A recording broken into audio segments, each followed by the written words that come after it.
he didn't end up falling off the balcony. While the way she conceded so easily to her child's demands for lunch suggests that was just one of many battles she has to go through on a daily basis, and she wasn't up for the fight on this particular occasion. I don't blame this woman for allowing her son to have a cheeseburger for what must be the 4th day in a row. Not only is it easier, but it's also cheaper, and price always has to be something that people take into consideration. I know that I do. That's why I'll be ordering 2 waters when I get to the front of this queue. It's not just because it's sensible to keep hydrated in this heat. It's also because it's free. Glancing back over my shoulder, past the sweaty German man behind me, who is energetically adjusting his swimwear beneath his bulging belly, I see my husband lying on the sun lounger at the far end of the pool. He has his headphones in, his arms behind his head, and his eyes closed, looking very relaxed. And I'm glad about that. He deserves this holiday. We both do.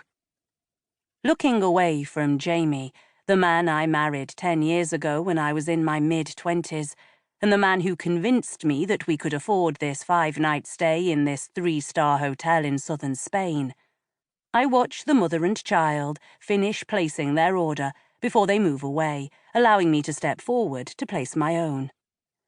Dos aguas, por favor. The Spaniard on the other side of the bar seems to appreciate my very limited use of his native tongue, and gets to work on filling a couple of plastic cups with ice and water before reaching out and handing me the chilled drinks. I thank him again in Spanish, feeling that smug satisfaction that all Brits do when they say a few words in another language, before turning and leaving the bar area, carrying the drinks back to my husband, while the German man behind me wastes no time in pointing to the beer tap that he would like his own drink to be poured from. I know that Jamie would much prefer me to be bringing him back a beer from my visit to the bar, because that would almost certainly be more refreshing for him in this midday heat. But that would cost money, and we're on a strict budget. He can have a couple of drinks tonight with our evening meal, but we've agreed that during the day we'll do our best to stick to water, or agua, as the locals call it. We're also refraining from ordering meals, like the burger and chips that the young child in front of me will soon be hungrily tucking into. Not just because the chef here might be a little dodgy, but because we only have the funds to eat out once a day, not twice. Our lunch every day of this holiday consists of a couple of salami sandwiches that we make up in our room each morning before coming down to the pool, bread and meat that we purchased from the nearest supermarket shortly after arriving at our hotel. This is day 3 of our holiday, but so far we have kept to our rules and managed our money well. Being sensible might not be something that is fun to do on vacation, but it is necessary. At least for Jamie and me, anyway.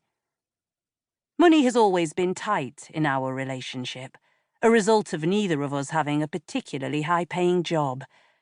Not that it means we aren't happy.